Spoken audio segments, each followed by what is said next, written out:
The Trade Union Congress is urging workers to be content with the minimum wage increment offered by government for 2021 and 2022, saying it didn't come easy. Government, following the negotiations, agreed to increase the minimum wage by 6% for this year and 8% in 2022. Though virtually no government worker is paid the minimum wage, it is expected to influence negotiations for salary increases, and a number of workers' groups are not happy with the new base pay. The Ghana National Association of Teachers, NATS, and two other teacher unions on Monday described the pay rise for public sector workers as unsatisfactory and asked the TUC to reject it. Considering the time in which we are, the team is a very important team. Looking at the various challenges that members are facing in this country. First, and I want to mention again, the 4% pay rise. I call on TUC to reject this 4% increase. Failure to pay responsibility allowance to teachers, delay in release of title payment like capitation grants, promotion exam and its problems. Our problems are many, and we urge the reps of government here to listen to them. Concerned public sector workers are also demanding a much higher increase than what is being offered by government. Teachers are under siege in this country, and we all know that. We see it clearly, and as leaders, as if our hands have been tied. A whole lot of things have been dumped at our doorsteps, and we look on and observe as if nothing is at stake. Let me make this passionate appeal to government officials who are here, that we have taken too much from them. Very soon, when we shall explode, they will not be able to contain what we are able to do. Let me mention that the JHS teachers, it's a special concern to me. They have been in school for almost 6 months. I do not know which kind of semester is run for 6 months in this our country, except JHS. And we look on all these things are happening. We are pleading. For Christ's sake, the students are also human beings. They are tired of being in school for all this world. This will not bring results, because the brain must rest for the results to be attained. Long stay in school doesn't bring results necessarily. Something must be done as early as possible. We cannot use the COVID-19 as excuse to run every kind of program and dump it at the teachers to implement. We are sorry. Addressing the workers' concerns at a news conference in Accra Tuesday, Secretary General Dr. Yaba said they had to settle with those increments in order to avoid redundancy and a freeze in public sector employment, among other reasons.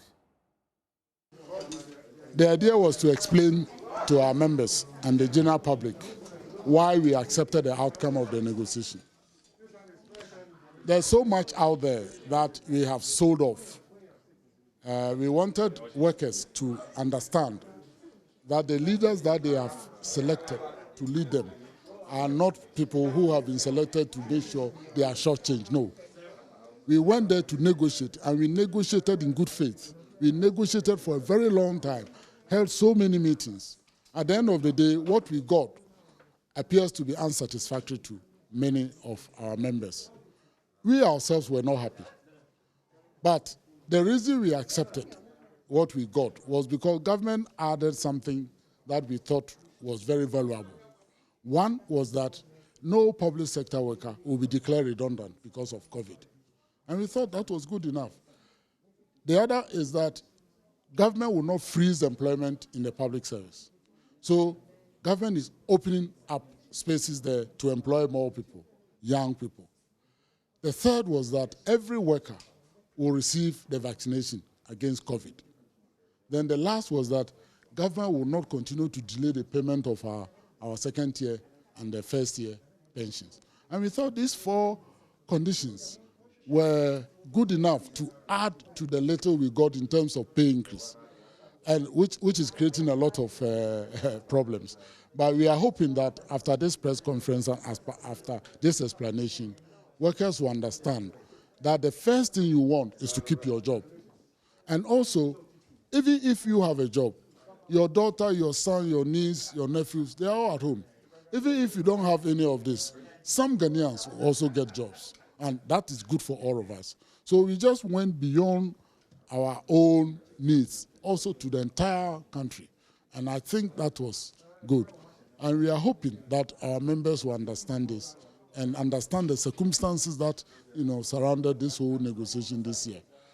We would have wished that we had received more. In fact, it could have been worse, because when we started the negotiation,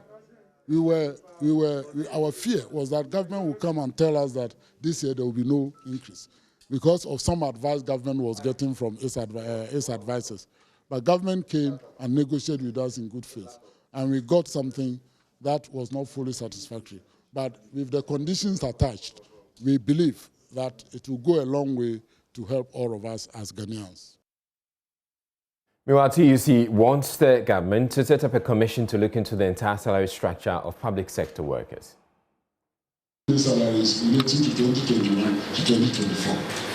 What happens is that sometimes this committee is delayed and they appoint it somewhere in 2024, for example.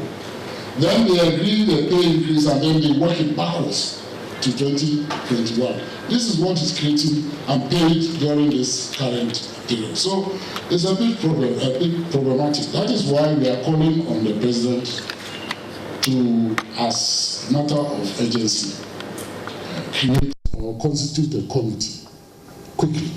Don't wait.